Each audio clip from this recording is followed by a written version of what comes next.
madaftari yake ya kufanyia kazi kaunta 10. Shule wa kaunta 10 itapa godoro la kulalia, mahitaji mengine tutamwacha mzazi aweze kufanya.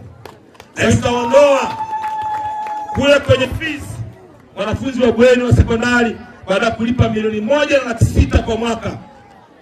Mkurugenzi anaiondoa 100,000, atalipa 1.5, ruksa kulipa kidogo kidogo mpaka mwaka uishe. Makofi hayo, makofi hayo. Si sana. Mazingira yetu bado na bana. Watoto hao waacheni bweni. Mmeona wale pale. Wale wote tunakaa nao bweni sisi.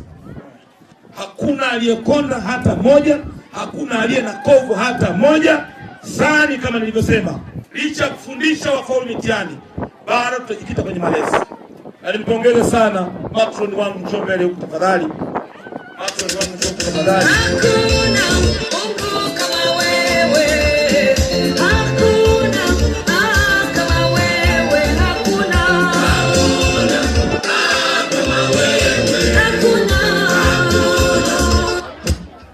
Huyu mama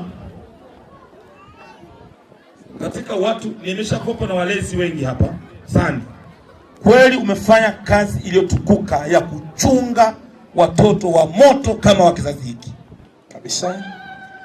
Huyu anakwenda nao kama mbuzi, wanatoka bwenini, ananao pepo. Wako madarasani, amekaa pale nje. Atapigwa na upepo na umbu, anatoka tena anaswaga hao ndani, amefunga geti. Tena hivyo. Wakitokea wameumwa, yaani nasiaga tu simu tayari yuko Frelimo kitambo. Kwa kweli nimekupenda ghafla, kwa sababu nikikupenda nikisema hivi bila kukupa chochote nitakuwa mnafiki. Sina hela za kutosha, ile nakaa 20. Pokea hapo kama sehemu. Jamani.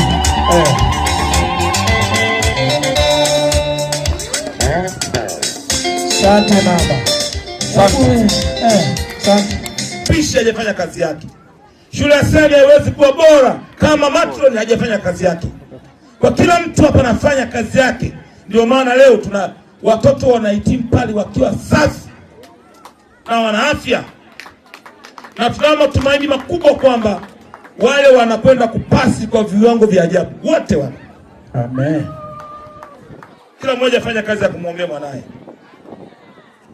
Watafanya vizuri. Sababu kama ni mitihani, yaani wamekula mitihani mpaka hatari. Hapo usimamizi wa msalimu wetu huyu, yaani utavi naye alimeza mitihani. Yaani anapatia mitihani tu. Anaga jambo lingine, ni mitihani tu. Asi umetekeleza maelekezo yake.